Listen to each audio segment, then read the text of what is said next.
அன்பு வணக்கம். Welcome to MT3.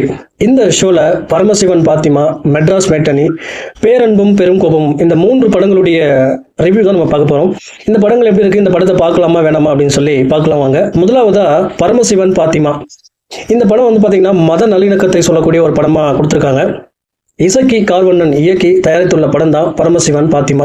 Dindigul மாவட்டத்தில் உள்ள ஒரு மலை கிராமத்துல சுப்பிரமணியபுரம், யோகோபுரம் என்ற 2 ஊர்கள் இருக்கு. சுப்பிரமணியபுரம் பகுதியில இந்துக்களும், யோகோபுரத்துல கிறிஸ்துவர்களும் வசிக்கிறார்கள். திருமணத்திற்கு தயாராகும் 2 ஆண்கள் திருமணத்துக்கு முதல் நாள் மர்மமான முறையில கொலை செய்யப்படுறாங்க.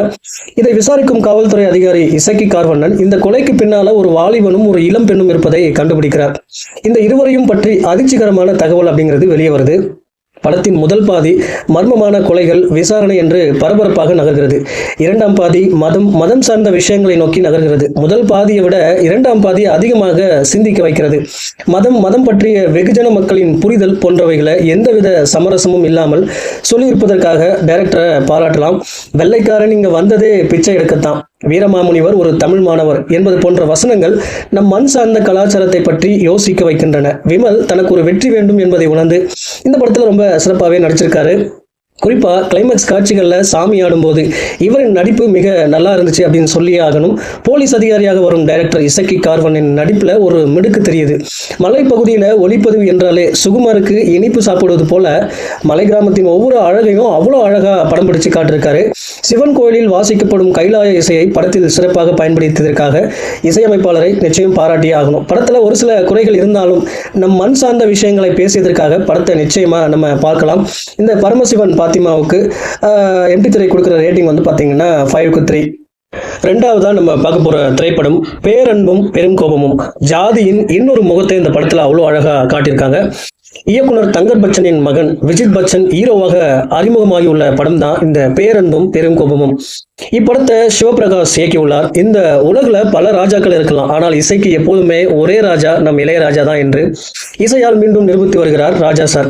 இந்த படத்தில் இடம்பெறும் ஒரு அம்மன் பாடலாகட்டும், 2 காதல் பாடல்களாகட்டும் 1980களில் தான் இசையமைத்த பாடல்களின் இசையை மீண்டும் இந்த படத்தில் நினைவூட்டுகிறார் ராஜா சார். ஆவரேஜ் அளவில் இருக்கும் இந்த படத்தை தனது இசையால் இன்னும் சில படிகளை உயர்த்தி இருக்கிறார் இளையராஜா. தேனி மாவட்டத்தில் உள்ள ஒரு அரசு மருத்துவமனையில பிறந்த குழந்தைகள் காணாம போறாங்க. இதை பற்றி போலீஸ் விசாரித்து வரும் நிலையில இந்த மருத்துவமனையில பணியாற்றும் விஜித்தை கைது செய்யறாங்க. விஜித் ஏன் இப்படி செய்தார் என்று சொல்கிறது பிளாஷ்பேக். ஜாதி என்ற மனநிலை பிறப்பால் வர்றது கிடையாது, வளரும் போது ஊட்டப்படுகிறது என்று சொல்லப்படுகிறது இந்த படம். படத்தின் முதல் பாதி பெரிய அளவில் நம்ம கவரல அப்படின்னாலுமே 2ஆம் பாதி ஓரளவு ரசிக்கவும் சிந்திக்கவும் வைக்குது. படத்துல கிளைமேக்ஸ் காட்சியில பேசப்படும் வசனங்கள் சாட்டை அடியா அமைஞ்சிருக்கு அப்படின்னு தான் சொல்லணும். அறிமுக நாயகன் விஜித் அமைதியாக நன்றாக நடித்திருக்கிறார். இவர் தாடியுடன் நடிப்பதை பார்க்கும் பொழுது கற்றது தமிழ் படத்துல ஜீவா நடிப்பை நினைவுபடுத்துகிறது. பேரன்பும் பெரும் கோபமும் ஓரளவுக்கு நம்மை ரசிக்க வைக்கிறது. இந்த படத்துக்கு MT3 கொடுக்குற ரேட்டிங் 5க்கு 3. மூன்றாவதா நம்ம பார்க்க போற திரைப்படம் தான் மெட்ராஸ் மேட்டனி. கார்த்திகேயன் மணி மெட்ராஸ் மேட்டனி படத்தை இயக்கியுள்ளார். சென்னை வாழ் நடுத்தர மக்களுடைய வாழ்க்கையை படமா எடுக்க விரும்பும் சத்யராஜ் ஒயின் ஷாப்ல குடித்திருக்கிற காளி வெங்கட்டிடம் அவரது வாழ்க்கைய கேட்கிறாரு. காளி வெங்கட்டை பொறுத்த வரைக்கும் பாத்தீங்கன்னா ஒரு ஆட்டோ ஓட்டக்கூடிய நபரா இருக்காரு. இவர் கஷ்டப்பட்டு தன்னுடைய மகளை படிக்க வச்சு பெங்களூர்ல இருக்கிற ஒரு சாப்ட்வேர் கம்பெனிக்கு வேலைக்கு அனுப்புறாரு. இவருடைய மகனை பொறுத்த வரைக்கும் +2 முடிச்சுட்டு கல்லூரியில சேர காத்துட்டு இருக்காரு.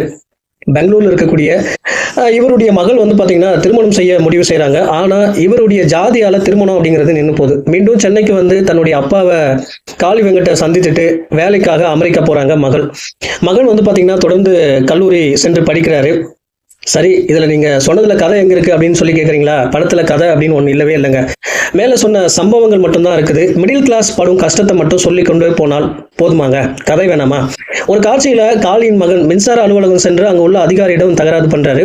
இந்த சம்பவமே கதையா மாறும் அப்படின்னு எதிர்பார்த்தா இதுவுமே மாறல. காளி வெங்கட், ரோஷினி இவங்க 2 பேருடைய நடிப்பு அபாரமா இருக்கு. பின்னணி இசை போன்ற விஷயங்கள் நன்றா இருந்தாலும் கதை அப்படிங்கிற ஒரு விஷயம் இருக்கணுமா இல்லையா? இதுல கதை அப்படிங்கிற ஒரு விஷயம் இல்லவே இல்லை. மொத்தத்துல இந்த 3 படங்கள்ல பரமசிவன் பாத்திமா சூப்பரா இருக்கு, பேரன்பும் பெருங்கோபமும் ஆவரேஜா இருக்கு, மெட்ராஸ் மாட்டனி வெரி சுமார் அப்படின்னு தான் சொல்லணும். இந்த படங்களை நீங்க தாராளமா ஒரு முறை பார்த்து ரசிக்கலாம். அடுத்த விமர்சனத்துல சந்திக்கிறேன். நன்றி, வணக்கம்.